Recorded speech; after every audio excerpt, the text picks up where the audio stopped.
vibrated beneath me as I gripped the steering wheel, embarking on that long, eerie stretch of road that cut through the heart of the dense, shadowy woods. The moon hung high, casting an eerie silver light that only seemed to accentuate the sinister atmosphere.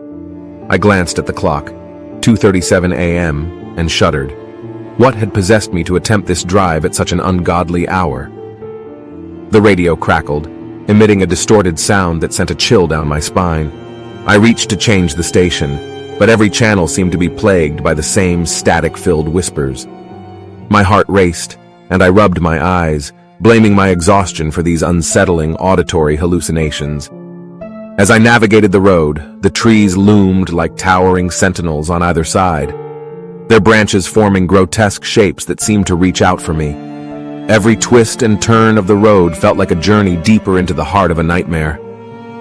And then, just beyond the tree line, I caught a glimpse of something, a fleeting shadow that vanished as quickly as it appeared. I blinked, trying to dispel the remnants of sleep from my eyes, but then I saw it again, this time more distinct. A figure gaunt and twisted, with eyes that glowed like embers. My foot eased off the gas and the car slowed. Panic clawed at my chest as the figure stepped onto the road, its gaze fixed on me. I slammed on the brakes, the screeching of the tires cutting through the night. The figure remained unmoved, its lips curling into a grin that was far from friendly. My heart pounded, and I fumbled for my phone, desperate to call for help. But as I looked up from my phone, the figure was gone, vanished into thin air. Shaken, I sat there for a moment, the engine's idle hum the only sound in the eerie stillness. I debated turning back, leaving this forsaken road behind.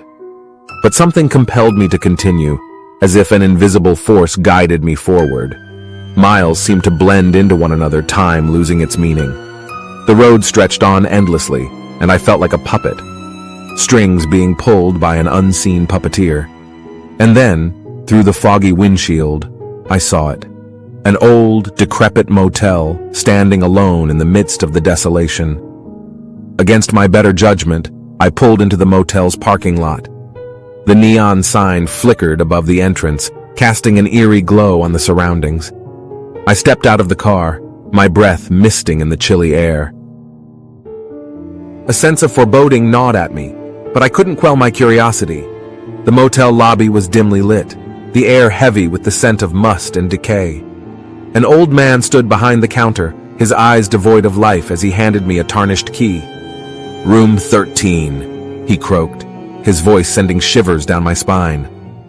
I climbed the creaking stairs, my footsteps echoing through the empty hallway.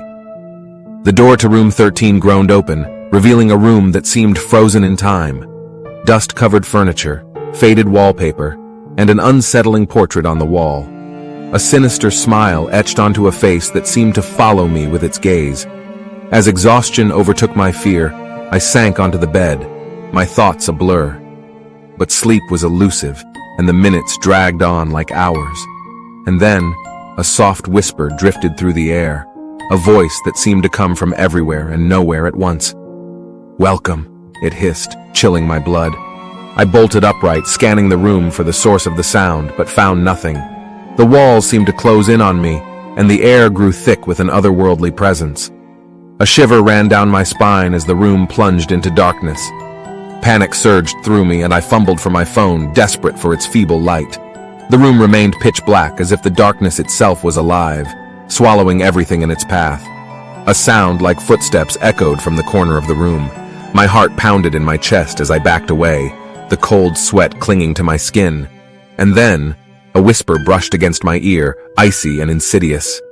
"You shouldn't have come here." With a gasp, I stumbled towards the door, flinging it open and fleeing into the hallway. But the corridor seemed to stretch endlessly, the walls closing in on me. I ran, my breath ragged, until I reached the end, only to find myself back in front of room 13. The door slammed shut behind me, and I turned to face the room, my pulse racing in my ears. The portrait on the wall was different now, the sinister smile replaced by a gaping maw of darkness. I screamed, the sound swallowed by the void around me.